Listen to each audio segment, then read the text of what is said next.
Joram is not a film that allows you to escape reality, forces you to look at it and not blink. It demystifies Vikas, Pragati, progress to show you its human and environmental cost. It shows you devastating degradation of tribal land for profit, denuded, brutally mined landscapes where ancient trees once stood and rivers flowed freely. When the film ends, it leaves behind grief, fear, and the realization that you cannot unsee the dehumanization of not just Kasru but of Indians on the margins who have been erased from news stories and cinema. Not the first time that Makhija has tried to make the invisible visible. And today he will discuss what drives him to make films that no one else is making.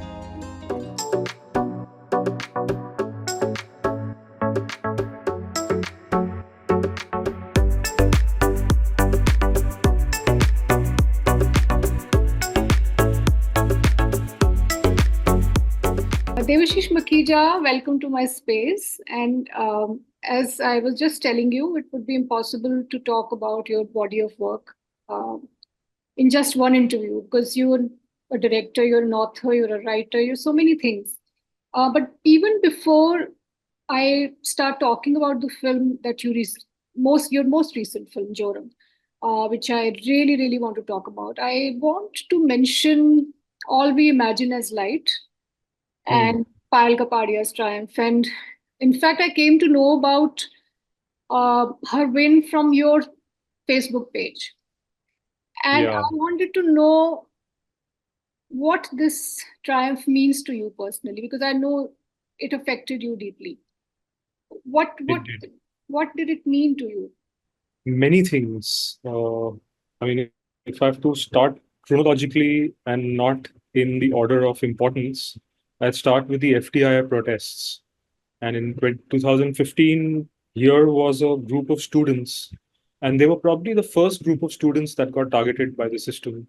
After which there was all hell had broken loose in JNU, Jamia, even in Jadavpur University in Calcutta.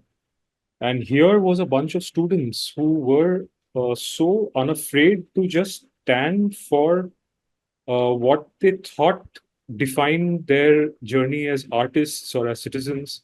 And here was the rest of the country outside of a school. I mean, if we call it a school and not an institution, most of the country was quiet and allowing. I mean, that really that system that was starting to show its fangs, we were allowing them to get away with it. And here was a school with students who have not even stepped out into the real world, who were showing such gumption. And they were getting beaten and they were getting arrested and they were getting FIRs being piled on them one after the other, and they were just standing their ground. So even then, when I had a lot of conversations with the students, I kept asking them that, I keep talking about a weapon of choice. Like, not all of us need to do a bhuk hartal or do a satyagraha march or do a candlelight vigil or pick up, a stick to beat somebody with. But we all have our chosen weapons. Like, my weapon is my storytelling. So I kept asking them that, your weapon is your cinema, is your camera. How many of you are working towards making a film out of this? How many of you are trying to codify this for an eternity and, using this, therefore, as a weapon in the longer fight? Because you might lose today. That does not mean you'll lose tomorrow or day after or, years hence. And when I saw that she had done that with her first documentary, A Night of Knowing Nothing, I wept when she won. I don't even think she knows that. So when all of this sort of piled up, and I mean, she stacked up and she used all of this inside her to hone her weapon of choice. And she won a Grand Prix where, although she's not made an overtly political film, but her politics informs a lot of her cinematic choices, even though she's telling really a love story, maybe. But at the heart of it is a lot of things that bother her that she does not shy away from seeding into her characters, the script, and even the way she looks and frames her characters. So I was just very moved that she managed to traverse that journey from 2015 to 2024, and she didn't give up. and so many other voices at some point, and there are enough filmmakers in Bombay, at least, because most of us are not from Bombay, although she is, and we sort of come from other cities. And I know enough filmmakers who have given up on the fight, who have given up on their voice, and they have 1,000 very valid reasons to, sort of use as excuses that, rent kills us. We need to make a living. We don't come from privilege. I'm like, that's okay. Neither do I. But you've just got one life. And it's really hard to even find that one thing to believe in, to create a voice out of in this one lifetime. And the fact that you got a chance to be an artist and you have something that you stand for, don't give up on that easily. Because there are enough people who go through life not knowing what their voice is, where their passion lies, which side of the line they stand on. A lot of people, at least in the last generation, my parents and my relatives, they are confused about where they stand. And the fact that we know where we stand, it's a gift. And if we can't sort of sharpen that into a weapon of choice, it's a wasted life. So I see her do that, and that made me weep. Although I'm sorry, it's a long-winded answer. That's just part of it. The other part is how this country does not support the arts. And I've been trying to do international co-productions with my films for almost 20 years, and I've failed every time. So when one such film does this, not because of this country, but despite this country, I mean, I don't know. I just get very emotional. Yeah, and there were many triumphs this time at Cannes, right? Yes, yes. Filmmakers, many voices. And one of them has been despite this country, not because of it. Since your weapon of choice, as you said, is cinema, and your films are political in intent, and intentionally they are political.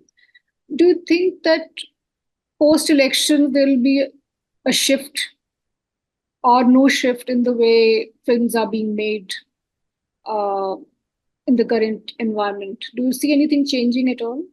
I don't. I know I mean, I can only say this with some authority for myself because most of the politics in my films are reactions to things that were happening even before the BJP came to power. Right. So there is a very deep-rooted unwillingness to empower the artistic voice, because the way at least I see a socio-political storytelling is that we are the people's history. We are the ones who document the people's history, the storytellers, the artists. The people in power, the official documentation, the school textbooks, the legal books will never document the people's history. They will always document the perspective of the people in power, of the regime that's running that country at that point. So the minute we are the people's history, by default, the system doesn't want our voice to be heard. The people's history has always questioned the decisions and the narratives that the people in power wrote. Like, for example, in my civics textbooks, I was told that dams were the foundation of modern India. But as I grew older and I started realizing that there is a perspective of the tribal that got displaced every time a dam was built, nobody told us about that. But that is there in the stories, in the songs, in all the live theater that the Adivasi groups have done over the last 50 years. But that is only encoded in the people's history, in the arts. So somewhere I see our responsibility being the flip perspective, and the system in this country has never cared for it. I was watching one of your interviews where you said कि इंसान की कदर करना is something that is key to your in the communication that you do on a daily basis and in your cinema as well. I feel that is the keynote of your cinema as well, because you kind of sensitize us to the value of human dignity by showing us its extreme debasement in a way. For instance, in Ajji, when you see the child in a ditch, or when you see Dasru's wife hanging upside down, uh, are these scenes meant to jolt us into the realization that the news reports that we read about are actually about real people? Because most of the time we hear such things, but we don't connect them to faces or to human beings because we don't know them and we are not familiar with their reality. It's a primary preoccupation. In fact, even I depart slightly from this to try and answer your question. When I'm asked often that what kind of research went into the making of Joram, I don't know how to answer that. I tell them that, a story, at least the stories that I'm trying to tell, don't come from research. They come from just trying to connect with human beings who belong to a certain class and section that I wasn't born into and I don't know enough about. So for that, I travel, I immerse, I try and live that life just to know what it feels like. So the first time I undertook that journey to the tribal areas that were conflict or torn in 2010 was because of all the news reports and all the articles and all those books that I read just didn't feel enough. They felt like information, empirical data at most. Maybe they were true, but like you're saying, I couldn't stick experiences I was reading about to faces. And so, yes, you get overwhelmed by it, you feel something, but are you moved enough to do something about it? Most Hmm. of the time, so when I traveled and I felt what I felt and I saw what I saw and I lived what I lived, I gave myself the task of trying to at least transfer that experience to my viewer. Because cinema, unlike a book, because I've dabbled in all these forms, somewhere cinema can replicate that experience as closely as possible because I have sound and music and color and image and three-dimensional experience to some extent at my disposal. So can I make people feel that experience? Hence, what you're saying. It's a primary prerogative for me to try and do Right, that. right. In some ways, this film reminded me of Govind Nilani's Akrosh, but Mm, without the catharsis in the end. Uh, yeah. what do you want the audience to take away from an ending like that? Nihalani and Benegal and all those filmmakers of that time, of course, like all filmmakers like me, they've sort of paved a path that then at least gives us. I didn't even know that I'd have an option to tell these stories when I came to Bombay. But those filmmakers tell me that you can do this too. But what I could not sort of come to terms with their films was that somewhere they were at one level they were didactic, and they sort of the characters in those films spoke their politics. They spelled Mm, it out. They sort of laid it out before us, and things sort of resolved. Like even in Ardh Satya, finally, that cop takes matters into his own hands. And in the end, of course, he goes and surrenders. But is that viable? What kind of messaging are we sending out? I mean, are we even allowing the viewer then to go back home and think about what is wrong with society? Because that character that they were feeling so deeply for ultimately took matters into his hands to some extent, and things sort of neatly tied up, even in Akrosh. They sort of mm. they ended. So when I go home after watching those films, I'm not carrying anything with me.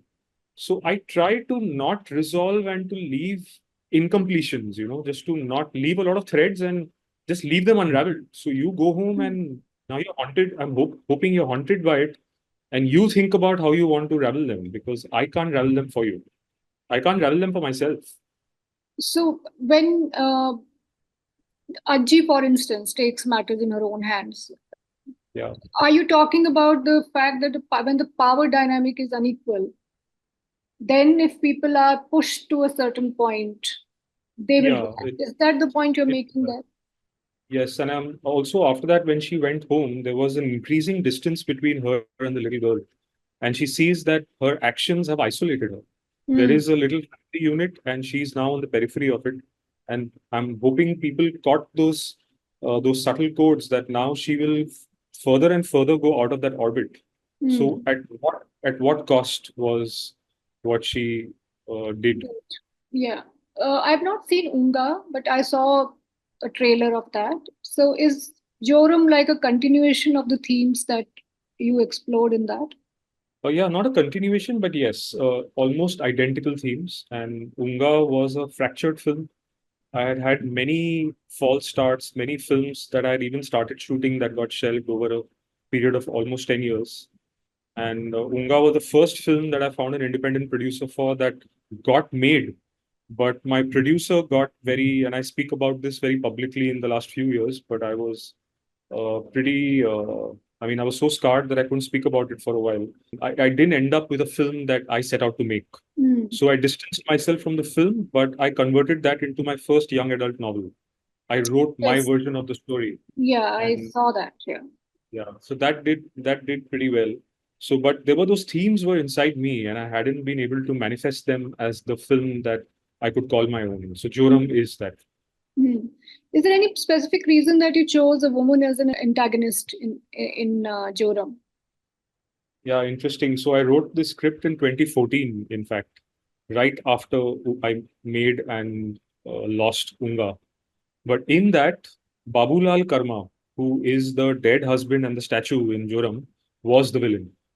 I wouldn't call him the villain. I mean, antagonist villain, just the the, the party who believes otherwise, who believes in the system and believes in development and won't sort of shy away from throwing his own people under the bus.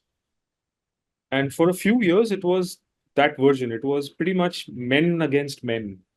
And I'm grateful now it didn't get made when I wrote it. So in 2018, when the Me Too movement happened, and I started thinking about gender, and I realized that even with Ajji, I call myself out now. I don't think I got my gender lens right. Somewhere it was still it was a very masculine lens I was seeing that story through. So when the 2018 Me Too movement happened, so over 2018, 19, I kept talking to a lot of my women friends, co-writers, co-filmmakers. And by the time I got a chance to make Joram in 2021, when Manoj brought me to the table with Z Studio, it was that draft, but they greenlit that draft. But I told them that, I can't make that draft anymore. I want to make these recalibrations. I want to normalize the presence of women in whatever limited way I can as a man in this world. I don't want all the power centers to be male. I want to see what it feels like for me to, explore women in these positions of power and normalize them, not see them as women MLA, just an MLA who happens to be a woman. Hmm. So I made all those recalibrations just before I shot it. Hmm. And how did you zero upon the locations? Because they are also like protagonists in the story. Like they are such potent. They have such a potent presence, and they speak for themselves. Before uh, the land degradation and after it. So for me, locations more than I'll run the risk of making actors get upset with me, and I've said this before as well. Actors are important for me because whatever inhabits the frame for me is everything. So I rely less on dialogue, and yes, I do the writing, but I try and strip away my writing as the process of the filmmaking starts taking over. So yes, actors sort of are the first stage of finding what inhabits my frame. But when I arrive at locations start doing everything for me. I start rewriting my scenes once I start finding locations. Hmm. I start incorporating all of those colors and textures and geometries into my frame, and my writing starts changing. And my characters start taking sort of second place because they are already there on paper. But how they will inhabit that space and what the space will communicate, and therefore what I don't need my characters to communicate, starts becoming the last stage of the process before I shoot. So Hmm. when you're saying location feels like a character, it's not there in my earliest draft, but as I go closer to shoot, this starts happening. I allow the locations and the spaces to really inform. So my first draft was really set in Orissa because Orissa is where I'd done most of my research. But again, I'm using the word research, but I don't mean research.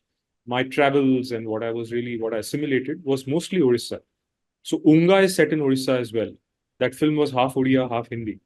But by the time I arrived at Joram with Manoj Bajpayee and Z Studio, which is a mainstream distribution company, they said, we can't do a bilingual kind of film. We wouldn't know how to release it. I'm like, fair enough. So I'll have to transpose this story from Orissa to another state.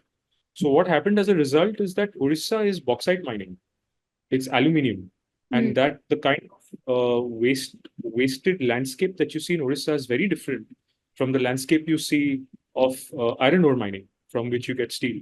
So I had to sort of inform the script accordingly because very almost invisible nuances sort of appear when the element that you're playing with changes from bauxite to iron ore. Hmm. So I did 3 rounds of recce's, location recce's, before my script started changing form.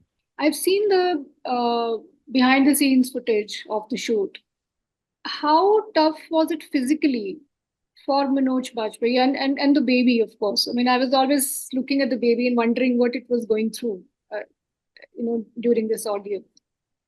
No, it definitely was tough on everybody. But I do a long pre-production. I take at least 5 6 months because I know when we shoot, I will not have time. Like this entire film is shot in 29 days, given that you don't have resources. And shoot is the most expensive period of the making of the film. So I prep a lot so that I can shoot in less time. And it's really hard because I push people to move really fast because like I said, I don't have time. I have every such location for a very limited period of time, and they are very extreme spaces.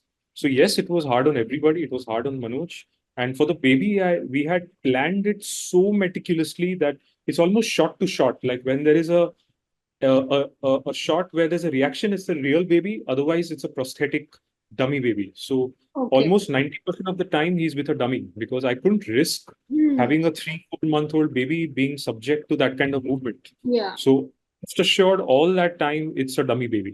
Okay. Now that the film is out and the reviews are in, and whatever has happened. Do you feel Are you feeling discouraged or encouraged to go to the next film? Uh, Difficult question again because the reviews, I've always got the reviews, I've always got the film festival acclaim, I've almost always got the awards, but my films never make the money back.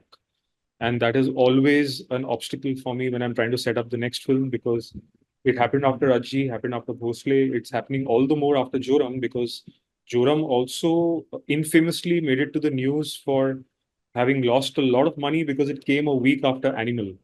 So almost every magazine in the year end had cover stories on Animal versus Joram Hmm. because Joram became the artistic underdog and Animal became the 1,000 crore grossing monster. Hmm. So I've had enough people calling me after the Filmfare Awards saying that, we want to work with you. I go for the meetings. I go with 15, 16 ready scripts, but they're like, we don't want to hear your stories because your films don't make the money back. We want to attach you to something we've got. So it's not been easy. It's been 2 years since I shot Joram, and I don't know when my next film will happen. But do you know which one it will be? No, it's any of those 16 because I can't decide. I go with Okay. 16 and someone likes one, I'll take it and run. Hmm. I know that you observe, politics and world and domestic affairs very, very closely. What do you think is the root? And this is a question, I know there's no simple answer to this, but according to you, what is the root of the evil that we see unfolding in the world in places like Gaza? Even in the past 10 years, what has happened in this country? The level of cruelty and hatred that we have, and dehumanization of people that we have seen unfolding. What is at the root of that, according to you? I don't know, like you said, it's hard to answer, but I think bigotry and that resentment towards another who you think is occupying the space you deserve or you think you own is so basically land and the ownership of land primarily I see as a root of almost all conflict. Like even somewhere in Bhosle with the migrants who are living in the chawl, it's the Marathi who's saying that leave my land. When I Mm. came to Bombay, I came at a time when the MNS was at its rabid worst, and the all the signages in Bombay were being converted to Marathi signages. And I was researching Black Friday, and when I was going and talking to cops, so pretty much I was told that go back where you came from because we don't know Marathi, we're not interested in talking to you. So that anger stayed inside me, and I'm like, it was rampant even 20 years ago. I come from a Sindhi family who both my parents were born in what is now Pakistan. So they both moved here. They both have seen a very difficult journey from their roots to this land. They have seen their siblings die of malnutrition. So there is that resentment that I saw in my previous generation. On the Mm. 6th of December 1992, I was in a mohalla in Calcutta. We were attacked. I am a riot mob survivor. So I've seen this play out in many ways, but ultimately it's always been about land. So somewhere our sense of entitlement that we own a piece of land is something that we need to question, but it's so basic and it's so deep seated and such a core issue. I don't even know where to make people start having that conversation. But it's Yeah, almost always ownership of land. yeah, and it's a battle for the mind space as well. I think it's control the narrative, as you said. That's also a battle to make Yeah. everybody else see the world the way you see it. I think that's another thing which is happening so rampantly. It's also very convenient, no? Because you tap into that, you know that everyone is a result of that in some form or the other. So you tap into that is the easiest politic. Hmm. It's the easiest vote bank politic to play. Right. Now, this is not a question, it's just a memory of a conversation I had a long time ago. And there was a reader who once told me that, uh, you should write the way a surgeon operates with Hmm. gloves and a mask. So you alleviate the pain, but you Hmm. don't get infected. And what he meant was that, just distance yourself from the things that you write about a little bit, or you will also you'll not have the energy to go on. So Hmm. I'm sharing this with you because as a maker with a kind of very deep empathy for the subject that you're uh, making a film on, do you think this distance is something that will weaken your craft if you distance yourself? Because there is a cost to being so empathetic, you know. Do you think that at any given point you will learn to distance yourself from the stories that you make? You've asked the most pointed question because I've been struggling with this over the last 5 to 6 years. Like during Ajji, especially, I got diagnosed with prostate cancer. And I'm just giving you one example because 2018 onwards, no, 2016 is when I shot Ajji. About 2014 onwards, I had started thinking about gender, and me and my co-writer, we interacted with a lot of, I mean, I don't have the right words, so I might get this wrong, but survivors of sexual brutality and minors and their families and lawyers who worked actively with them. And there's just so much of, I mean, I started hating on my masculinity so much. I realized only later where the prostate cancer may have taken root because I turned to alternative therapy, and that really helped me. I sort of healed over 3 or 4 years. And I realized that I was hating on my masculinity so much that in the writing of Ajji, it just sort of affected the seat of my masculinity. And this has happened to me in many ways. I've even had a heart attack 14 years ago because my film's not getting made and my feeling asphyxiated about all the things that are going wrong in the country. So I don't know. I don't know if I have the distance, will I be able to transfer the what I'm feeling through my films? I don't know because when I read Kafka, I'm really moved by Kafka. I'm really moved by the work of Van Gogh, and these are tortured souls. These are people who felt what they were writing and transferred what they were feeling through their writing and their art. And I don't know, maybe sometimes I think that I'm maybe romanticizing it.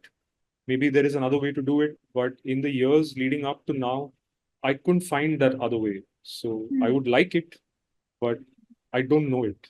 You write books for kids as well, I know that. And Yes, yes, several of them. Yeah. um, do you allow yourself hope when you're writing for children? In fact, it's the reverse. I keep planting children into my stories so that I find hope. In fact, just this morning, someone interviewed me and they asked me about why children recur in all my political films. And I said, they are the only seeds of hope in an otherwise really cynical take on the country and the world. But when I plant a child there, even I am sort of thinking about what am I leaving you with? What is the legacy? What is the inheritance? And I'm therefore holding myself responsible because there's something hopeful about there being a future. Forget about how the future is going to be. Hmm. So children's books are my way of sort of keeping my hope alive. Although they are also political, all my children's books, I'm raising socio-political, environmental concerns.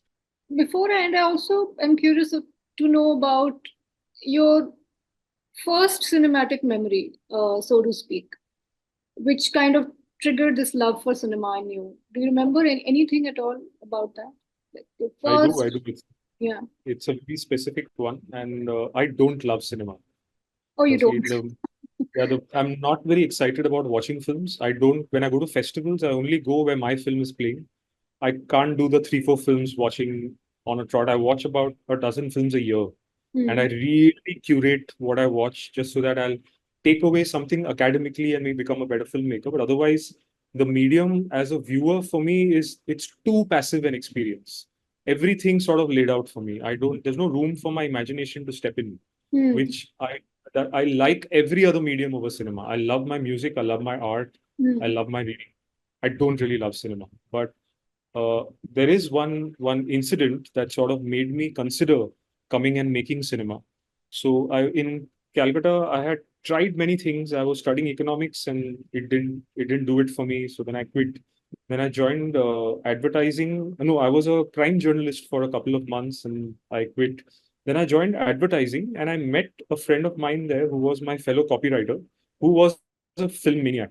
And the Kolkata Film Festival, about 20 years ago, was a really refined place to watch cinema. So he dragged me to the film festival because I had not even heard of the filmmakers he was talking about. And he made me watch, he forced me to watch 6 or 7 films on a trot. Some Russian masters, some Spanish masters. I remember watching a Pasolini film, and a lot of it went over my head. But the very fact that it, without really understanding it, I was very moved by it. I was very affected. I was haunted by those images for a few nights after. And I realized something about this medium, that I was passionate about music and art and writing and photography. And I was doing all of this in Calcutta. And I realized I can do all of this in this one medium. Hmm. That's the only thing that attracted me to it. So Hmm. that friend of mine stuck around in advertising. He wanted to make cinema. He never found it within him to break orbit.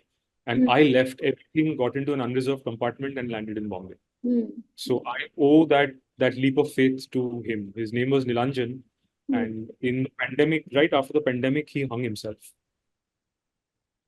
So he's not around anymore Hmm. because he was just really frustrated about his life not going anywhere. But Hmm. he's the reason I sort of came to make films. Do you see any hope for art-driven cinema in India?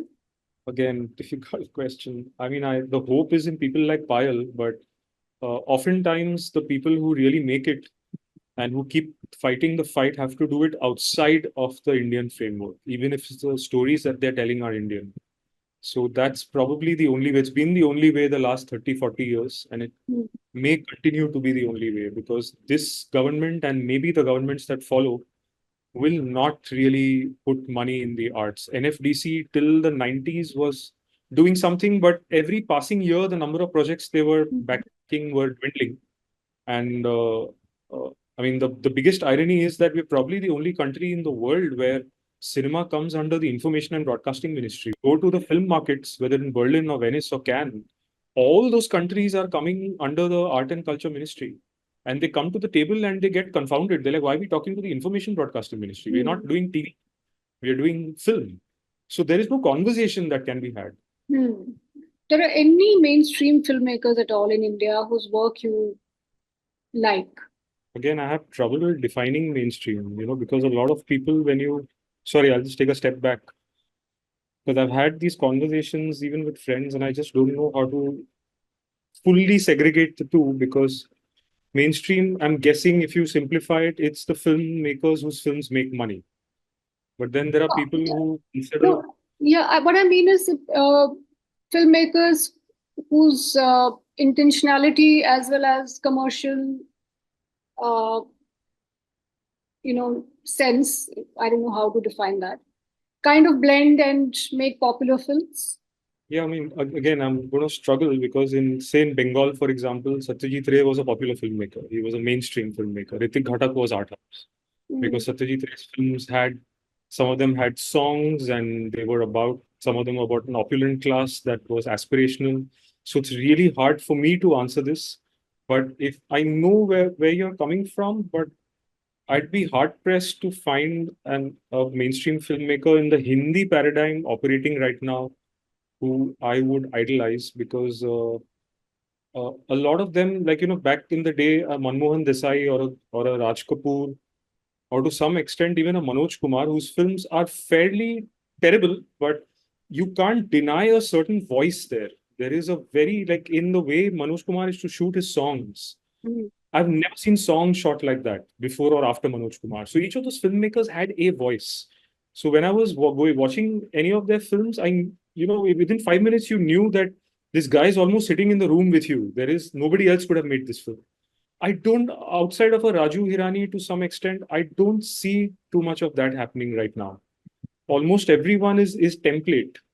I can't tell one filmmaker from another. If you don't tell me the filmmaker, I go into a film, I will not be able to tell who made this film. Very true. So I don't know if I idolize any of them because Mm. it's really about voice. Like the Yash Chopra of the 70s, Mm. you could literally tell it's a Yash Chopra film because there were certain camera angles he used to experiment with that nobody had done in the mainstream.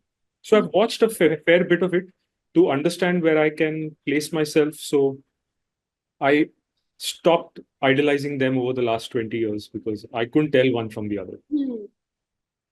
As a writer, do you think the role of writers in Hindi cinema, because the generation that I am from, uh, the writing of a film, even though we were not aware of what it meant, resonated so much that we still remember those lines, and there is a line for every occasion that Yeah, pops in your head, you know. There's a yeah, resonance in that spoken word, but which you remember. That resonance I don't see in today's cinema, you know. For instance, Joram, there's a moment where he says, I'm just paraphrasing, where he says, "Koi ladta kyun nahi?" And the person sitting next to him said, "Kisse?" it's, You know. So I just found that to be so simple but so powerful. And then yeah. this woman says कि लड़ने से मन भर मर जाएगा के मगर मर जाए, पेट काम पेट क्या नहीं करेंगे भर बाबू. पेट कैसे भरेगा, you know. So these are lines that, you know, they, you know, that this line has been crafted. It's not a filler, you know. Because most of the time the writing, the dialogues you see in today's cinema, they are so generic, and uh, there is no contour to them, you know. You Agreed, can't agreed. you can't feel them at all. So do you Yeah. think that has happened, that kind of degeneration has happened in the past maybe 10 to 15 years, starting in the 90s, I believe, early 90s? That's when the films became kind of forgettable, you know. 90s were one big toilet bowl for Hmm. Hindi cinema. I don't know what the hell happened in that decade because in the 80s we had just started finding so many different kinds of voices. The parallel cinema movement, even in the mainstream, interesting things by the 90s just took us down the toilet. But before I answer your question, I mean, this is one of my pet peeves that in India, especially in the Hindi film paradigm, we have never been able to distinguish good dialogue writing from good screenplay writing. Hmm. And often, when we say good writing, we are often referring to lines, Hmm. spoken word, Hmm. and Hmm. dialogue, which really, to me, although yes, what you're saying is right, there are the good dialogue writers also with every line of dialogue, they're taking story forward, they're building on character, and they're not wasting words. The Salim Javids, and to some extent, in the better Kader Khan films, even he used to use Yeah. dialogue Yeah. for a lot, not just entertainment. Hmm. Hmm. But often in all of this conversation, screenplay writing sort of gets left behind. Yeah. And I feel dialogue writing is not the primary, Yeah. vessel for Yeah. film. Yeah. And In we've fact, often sort of misused it yeah, there because is a that is it. Yeah. No, please, sorry. please. Yeah. No, no. I think there's a film lore about the fact that before Salim Javed, there was no screenplays in cinema, in Hindi cinema. Nobody did a screenplay properly. There were No, good that's writers like Abrar Alvi and, you know, all the people who were part of historical epics, like agree, Mughal agreed. Yeah. Azam, or, you know, Pakiza, for instance. Like each line is poetic in that film. Yeah. But Yeah. the structure of a screenplay, I think that's what it is implied, that nobody did it before Salim Javed did. They were the first ones to have bound scripts. It's an unfair thing to do to the filmmakers who came before Salim Javed because Salim Javed, yes, they managed to sort of codify things on paper in a script form. Of course, that was not there before them. That wasn't even there for 20 years after them. Mm. But the onus was ably shouldered by the filmmakers because in the era before them, The look at the milieu the films you mentioned are set in, Pakiza. It's set in a slightly fantastical, slightly hyper-real, Mm-hmm. milieu, which is a historical milieu where you need people. When you're creating an aspirational sort of film, you need people to speak a certain way. So Mm. you hire Urdu shayars who write that kind of dialogue. But the filmmakers taking the onus of crafting the screenplay, Yeah. although there was no separate credit, but Mm. there was, I think Vijay Anand is a great example of Yeah. great screenplay writing, Mm. but while making it, it was not written Right. on paper before they went to Yeah. make it. So And people are being unfair to those filmmakers when they say yeah. that. And there are also lovely director and writer teams like Abrar Alvi and Guru Dutt and Yeah, yeah, who did that? Yeah, Khwaja Ahmed Abbas and Raj Kapoor. So there were these yes, so many yes. pairs Because that the worked together. writers, the directors really led the screenplay. Right. And they figured it out as they went along, but that doesn't mean there was no good screenplay. They were also writers. They were writing as they went No, along. of course, they were exceptional writers. Writing is being has been understood in the last 30, 40 years as putting on paper that Mm. actually scares a lot of filmmakers from writing their scripts. So I know a lot of young filmmakers who want me to come write something for them or want me to find them writers. I'm like, sit down and write it yourself. They're like, no, we don't know how to write. I'm like, no, it's just about putting what's in your head on Yeah, on so paper. that you can guide people. I asked them, has anybody seen a Jean-Luc Godard script? It is just doodles and random markings and random instructions. It's just a roadmap. It's not a script. But that did that make his films lesser films because he didn't have a bound script? No. Right, Even right. Satyajit Ray, half the time Yeah. he's storyboarding more than writing. Mm-hmm. So it's really about putting it on paper. It's not writing. So I sort of push back on this term in the cinema paradigm. Writing is a misnomer. We should not be talking about writing. But Mm-hmm. yes, when you come to making those characters utter words that are not wasted time and space, Yeah. yes, The there's a lot of that. crafting, I think that there was a certain craft to film writing, which I don't see now. Yes. There's no Yeah. There nuance. is- There is no, People are in a hurry. yeah. People are in a hurry because there's so much material being put out. Everyone is afraid that 2 months later they'll become irrelevant. So they're just Mm, putting out stuff in a hurry. mm, And only the ones who matter, like I said, Raju Hirani to some extent, he takes his time. And somewhere, if you just discount maybe Donkey, I have not seen it, but people I've diss seen it. it. I've seen But it. if you his first three films, the two Munna Bhais and Mm, Three Idiots, mm. they've taken 2.5 years to write. Yeah, so there is a lot of meticulousness in that process, and it shows. I just want you to know that nothing that you're doing is ever in vain. I hope you. I know you know that, but I just wanted to say that everything you're doing matters. Everything you are creating has a resonance, which is going to outlast uh, trends and algorithms and people, scrolling and switching from one channel to the other. There is a lot there which will stay with us for a very, very long time. I hope you know that. Thank So you. I I just, tend to lose sight of that no, you often. shouldn't. I want you to know that you have touched many, many, many lives and you'll continue to do that. So Thank you. that's very important for you to remember. So if there are phases when you feel that, this is in vain, it is not. Never, anything that you create with some amount of love and passion is ever in vain. I just wanted to end this with this cliche, that's all. No, it's not a So, cliche. yeah. How much ever I hear it, I think it's not enough. So thank you. Yeah. So I just wish you the best. And I just hope you keep making films and keep making the invisible visible because that's so important Yeah. in today's time. Thank Thank you. you. Thank you. Thank you for this conversation. Thank you so much. Hi, this is Rima, and if you liked what you just saw, then do like and subscribe because remember, this is a safe space for people to talk, share their stories, to hear each other, make some time in their busy lives for unboxed conversations.